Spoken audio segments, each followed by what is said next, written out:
So one day Jesus is teaching and he's interacting with a large crowd. And Luke 12 picks up and says this. Someone in the crowd said to him, "Teacher, tell my brother to divide the inheritance with me."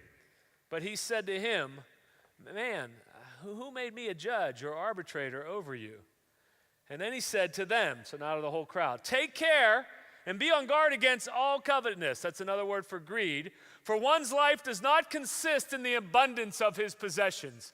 You know, this would not have been an uncommon thing in Jesus' time, where a traveling rabbi or teacher would have got pulled into some kind of maybe family or community dispute, right? Would get asked a question, but rather than judge the dispute, what Jesus does is he questions the man's motivation that asked the question. And then he tells a parable, a tough parable. It says, "And he told them a parable, saying, the land of a rich man produced plentifully. And he thought to himself, well, what shall I do? For I have nowhere to store my crops. And he said, I will do this. I will tear down my barns, and I will build larger one. And there I will store all my grain and all my goods. And I will say to my soul, soul, you have ample goods laid up for many years. Relax, eat, drink, be merry. But God said to him, fool, this night your soul is required of you. So it's your last night. And the things you have prepared, whose will they be? So is the one who lays up treasure for himself and is not rich toward God. In this parable, Jesus is what I like to call pulling no punches. One of the most toughest parables or stories that he tells. That term, pulling your punches, is actually a boxing term, right? So when you're sparring with somebody maybe with less experience than you or somebody a lot lighter than you would pull your punch. You would sort of lessen it. You wouldn't just go out and crack the person. You'd still maybe touch him so that they could have the experience but not, get knocked out or get hurt. In this parable, Jesus is not pulling his punches. He knows the motive behind this man's question is greed. And the story goes on to tell that Jesus packs some really hard punches in this story. And I just want to say this up front. This is a tough sermon. So I just want you to hear it from me. Tough topic. Please receive it in love, because I think it's really important. I think it's a really important topic. One, Jesus is basically in this parable, he's defining greed. And he's saying greed is the assumption that everything that's placed into your hand is for your consumption. It's the idea that everything that we get is intended for us alone. It's for us to spend or for us to save it in any way that we choose. And I think it's important to say this, that you are allowed to spend anything that you receive on whatever you enjoy. You are allowed to save anything that you receive for the future and use it in any way that you desire. But however, Jesus calls the man in this story a fool because he believes that his record crop season is for him and for him alone. So the first sort of hard punch that Jesus is delivering here is if you're a God follower, if you're a Christian, you're not supposed to believe that all of the resources that are given to you are solely for your own enjoyment and security. And we talked about this last week, that you've been entrusted with it and you are expected to steward it. And generosity is stewarding it well, and keeping it all for yourself is greed. Jesus' second shot, I think, in this story, he illustrates this concept of always living up to or beyond our means. In this parable, he illustrates it with crops and with barns. But in today's world, it might look something like this. Like you get a raise, right? Or you get a promotion, or you get some unexpected income, and you find new ways to spend that increase on yourself. Just before you received that increase, down here, you had enough food, you had a place to eat, you had clothes to wear. Yet when you get the increase, you manage to find new or possibly even creative ways to spend the increase. And basically, what you're doing is that you received more stuff and you've decided to build bigger barns. Jesus' third punch in this sort of parable, I think it's the most obvious, right? He's pretty much saying you can't take it with you. Someone once told me that everything you own is someday going to be in a yard sale, a dump, or in the hands of a fool. That's exciting, right? So the man in this parable, his plan was to retire and relax and eat and drink and be merry, and he never even saw the next sunrise. See, we don't know when our last sunrise or sunset will be. And one thing, though, that I want to point out in this parable, anytime I've taught on this parable, I always try to point it out, Jesus never condemns the man for having a rich land that produced a lot of resources, right? The man was not called a fool because he was wealthy. The punch was aimed at his motivation and his stewardship of those resources. The fool could not stop like patting himself on the back and calling out his own awesomeness and planning how he was going to spend this all on himself. That's a really hard text. You know, our small group this year, we decided to do Marriage Matters together, and it's been a blast. Our last session of the 9-week Marriage Matters course is coming up this Sunday, and I highly recommend, if you're in a small group, maybe take a semester and just do Marriage Matters together. It's been great. But however, as a group, our small group has had a really difficult 10 days. One of the women in our group lost her father this week to a battle with cancer.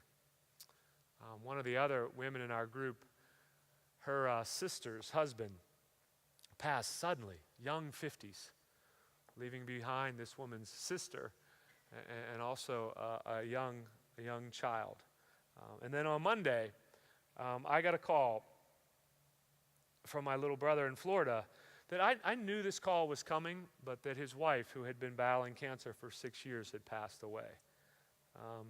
My wife and I, we flew down on Wednesday, and I had the honor of doing her memorial service. It's been a rough week. You know, she asked me about a year ago, she's been fighting this for a long time, that if I would come down and do her memorial service. And about a month or so ago, the cancer began to spread really rapidly, and got a call from my brother telling me that. And I just came home from work that day and told Tina that I really felt like, this is about a month or so ago, I really felt like I needed to go visit. Just needed to see my brother, needed to see her. And I flew down, and on the day that I arrived, she was supposed to be doing some minor outpatient procedure, and it ended up not being minor. Literally, that's what I literally walked into. She ended up in the emergency room, and the following day they called hospice in. And I was able to be there for 3 days or so with her, and we had some good conversations. And we talked about Jesus. And what's wild is even at that point, she had already written her obituary. She had planned the complete memorial service. You know, so when I got there and met with her, she had an outline for it. You know, right on the top of it, like in her handwriting, it said, okay, you know, Scott dash, welcome in prayer, and then in parentheses she wrote, and say nice things about me. A couple other things a little further down, it said, you know, Scott dash sermon parentheses, keep it short. So she had this time to think through it. You know, so we had tough conversation, but we really did manage to laugh. You know what she never talked about when we were planning this? Bigger barns, right? She had spent the previous months writing notes to my brother, to her kids and her grandkids. She was meticulously determining how to give everything that she had away. See, I've got news for you. I'm dying, and so are you.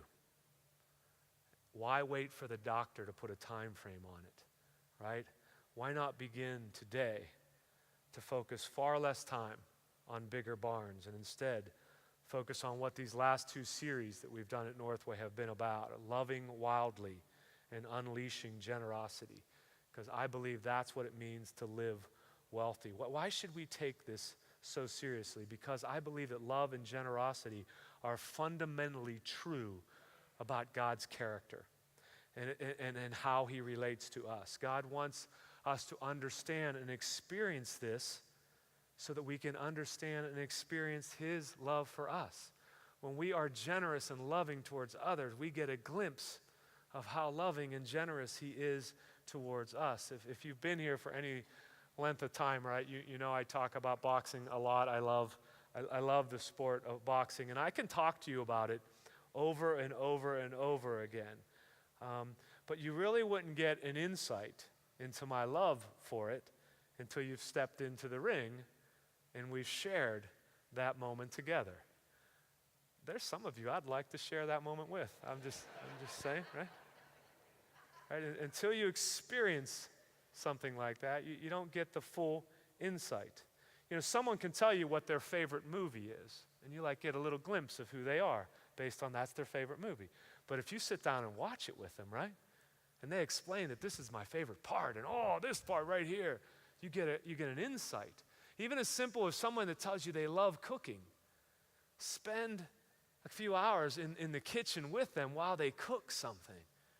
And you'll get a new insight or perspective into them. Love and generosity are at the heart of God. It's simply who he is. And when we participate in that with him, we get a better depth.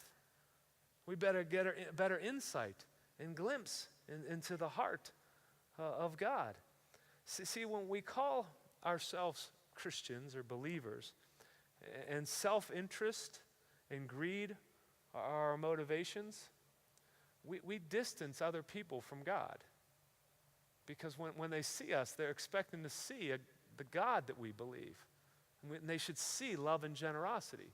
But when they see self-interest and greed, they tend to push back. One of Jesus' disciples was a man named John, who many scholars believe was the youngest of them. May possibly even been a teenager. He watched Jesus live. He followed him firsthand. He got to see Jesus' love and generosity. And then he wrote a few verses that I think are so powerful on how we should respond to the love that Jesus poured out for us. And I just want to break these few verses down with you. It's 1 John 3, verse 16. He says, we know what real love is because Jesus gave up his life for us. Like, that's pretty simple. If you believe in Jesus, then you know what real love is. However, the word know in that verse, it's not the key phrase. It's not the key word. The key words in that phrase are love and gave, because those two words are always tied together, and not just in the Bible, but in life. Real love is always about giving. It's always about being generous. It's never about self-interest or greed. At the core of God is love, and he expresses it by giving, even to the extent of giving his son as a sacrifice. Jesus' life and ministry, he just constantly gives and gives and gives. And that is central to being a believer and should be evident, right, in all of us that call ourselves followers. So, looking at verse 16, we know that real love is because Jesus gave up his life for us. John says next, so we also ought to give up our lives for our brothers and sisters. And when I read that, I thought John's next line was going to be, that we are to give up our lives for Jesus. Since Jesus gave his life for us, we ought to give our lives and commit to him. But John doesn't. Instead, he says we ought to give up our lives for each other. See, I think John is revisiting something really heavy here when he's writing this. To love others is to love God. They are not separate realities. When we love others, we are responding actually to the love of God for us. And I wonder if John isn't remembering back to the Last Supper, when Jesus pulled his closest friends and he surrounded himself with them in his last meals, and he shared his last words there. My sister-in-law had the opportunity to write her last words out and have them read to those that she loved at her memorial service. Jesus had a chance to share his last words with his closest friends. And one of the things he said that night to them, now just picture them sitting there. And he says, a new commandment I give to you. They'd be like, okay, like this is going to be big. Love each other as I have loved you.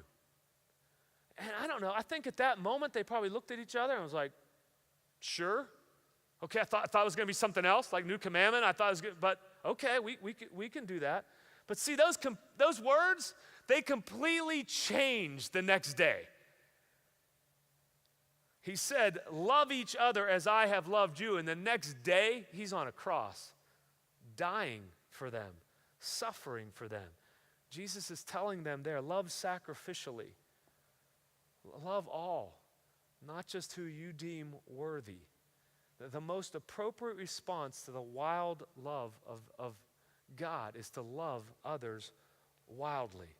And some of you might be saying, okay, I'm tracking with that verse so far, but how? Because and I'm not always going to get the opportunity to lay my life down for somebody. That's a pretty big actual first step. But how then? How can I do that? And it's almost like John says, well, I'm glad you asked that, because I'm going to tell you. Verse 17, if someone has enough money to live well and sees a brother or sister in need but shows no compassion, how can God's love be in that person? See, it's like John knew that we'd be asking, well, how do we get started like this? Because laying my life down seems like a drastic first step. So John says, okay, well, how about laying your stuff down then? I don't know, leave that verse up there so it's in bold there. When I read that, I almost can see a loophole. It says, if someone has enough money to live well. See, when I read that, I think it's easy to find a little loophole in there. Well, what's enough? How do I know if I have enough money and I'm living well? Right? I think what we often do in that situation is we start to define what enough is. See, we only compare enough, we only compare our enough to people that have a lot more than our enough, right? We don't compare our enough to somebody that has a lot less than us. We don't compare our enough to how much money we used to make maybe 10 years ago or 8 years ago or something. We compare our enough typically to others that tend to be doing better. Whenever I got into ministry over 25 years or so ago, I was in a sales job and doing really well sort of financially.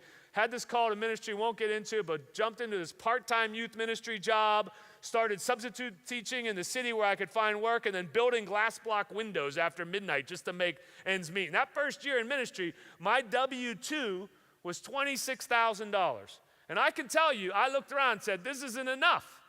Because I was comparing it to maybe what I used to make. This doesn't seem to be enough to what other people are making.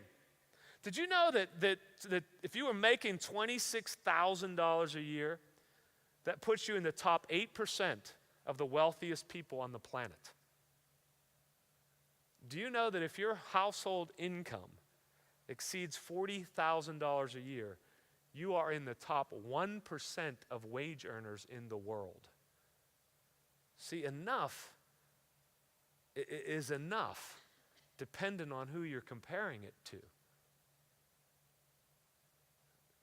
Do you know what the number one health concern in the world is? Clean drinking water. When's the last time you thought about that? Do you know what the number one health concern in America is today? Obesity. Enough is like an appetite. It just sort of grows and it expands. A couple years ago, I intentionally decided to lose some weight. And I got to tell you, I really didn't diet. I just got my appetite in check. I just realized I didn't need to eat as much as I was eating, right? You don't need a massive breakfast every day, followed by lunch with burgers and fries, followed by a big old full dinner, unless you're planning on playing offensive or defensive tackle for the Steelers. Then you need to eat like that. But otherwise, you don't need to eat like that. I just went after, working out and controlled what enough was enough. See, when it comes to enough, and I told you it's going to be some tough sermon stuff, I'm not trying to put a guilt trip on anybody. But what I am saying is that John's words back then are just as relevant today as they were then. And if you're always looking for a loophole, you're going to find it. If you live your life thinking that you don't have enough and that you're never going to have enough, it will constantly push the capacity to be generous and truly live wealthy out of your life. When you live like that, you're forgetting that God, by his very nature, is generous. And he will give us what we need so that we can provide for those that are in need. You have to figure out what is enough. And then you've got to create some margin and set some resources aside to be generous. In those three sentences, I think John is pushing the meaning of love from a feeling or an emotion, something that we know. He's pushing it to something that we must do. It's something that we have to show with our actions, because he concludes in verse 18 by saying, "Dear children, let's not merely say that we love each other.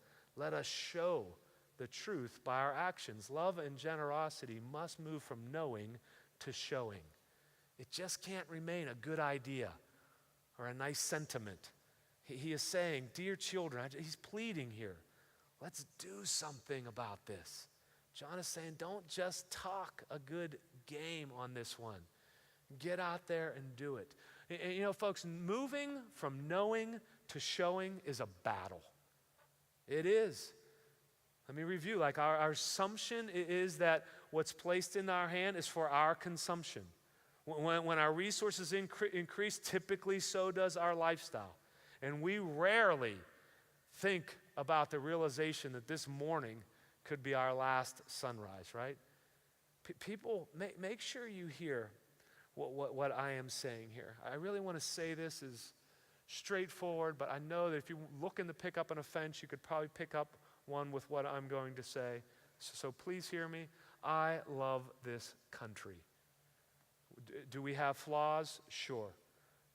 I've had the extreme pleasure of visiting many countries on mission trips, and I'm telling you, when I return, I love when that plane lands back in America and I'm home, like I just do. I'm so grateful.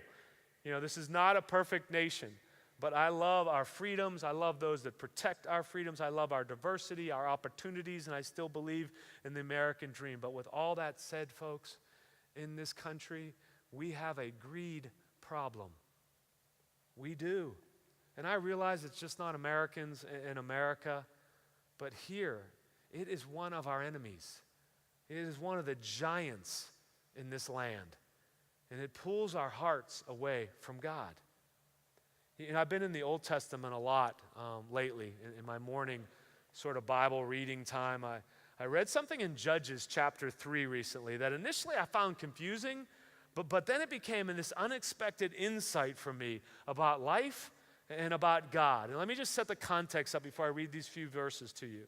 Right before this text, Israel has had epic leaders, right? They had Moses, who led the people out of Egypt. They had Joshua, who went in, did battle, and took the promised land. And now both of them have died. And in Judges 3, it says this: "Now these are the nations that the Lord left to test Israel by them. That is, all in Israel who not experienced all the wars in Canaan. It was only in order that the generations of people of Israel might know war, to teach war to those who had not known it before. This generation and the nation of Israel is young, and they have not been in battle. Their parents, their grandparents and great-grandparents had taken the promised land, and now they are in it, and they're sort of making a mess of things." And the text says that God left other nations in their land, other enemies, to teach them war, to teach them how to battle. Because it is so much easier to watch an extraordinary life, to hear about an extraordinary life, versus living an extraordinary life. All lives that are lived extraordinarily. When you meet people that have lived an extraordinary life, you will find battles in their past. God left enemies, it said, in the land to test them and to teach them warfare, to prepare this generation to be battle ready. This group of people, they had heard stories of God coming through in undeniable ways. Stories of God being with them, but they had not experienced God being with them in a battle. So God left enemies in the land to oppose them. See, one thing that I think we don't highlight enough about God is he will do whatever he needs to do to teach you how to go to battle. See, I think sometimes some well-meaning people tell us that God is going to fight all of our battles, so we don't need to. We're told that God is going to remove all the obstacles and all the difficulties and all the challenges, so all we have to do is the winning part. See, I want to assure you of something.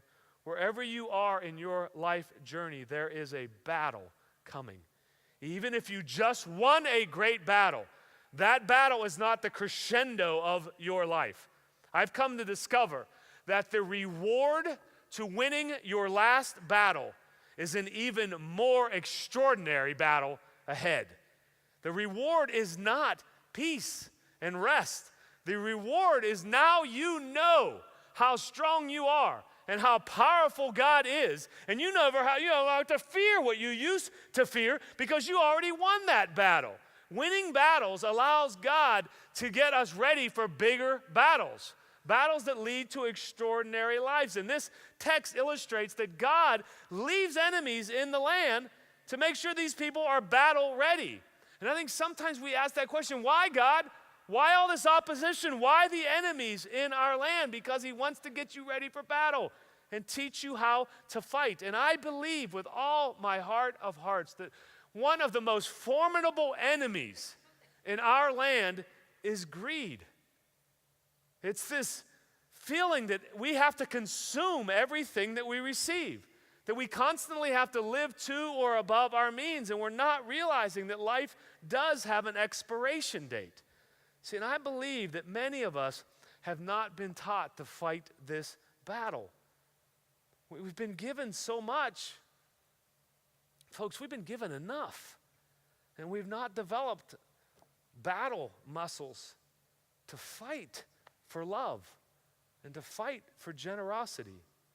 There has to come a time in your life when you get out of your protected village and fight this battle of greed.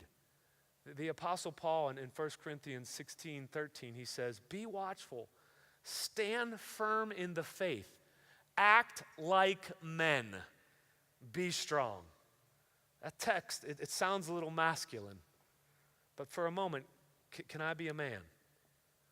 I meet a lot of men that act like boys.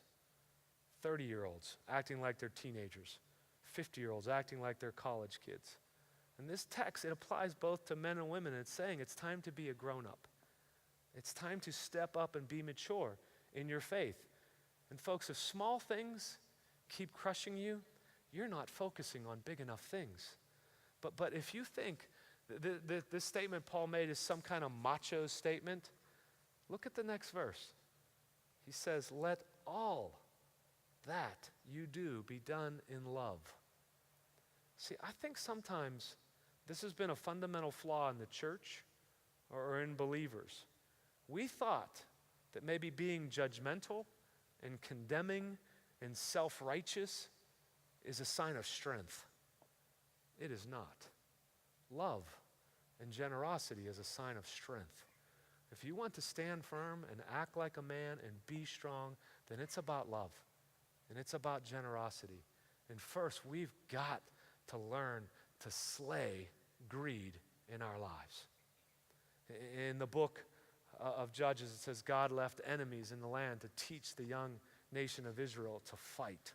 But he also goes on to say that he was doing it to teach them how to trust.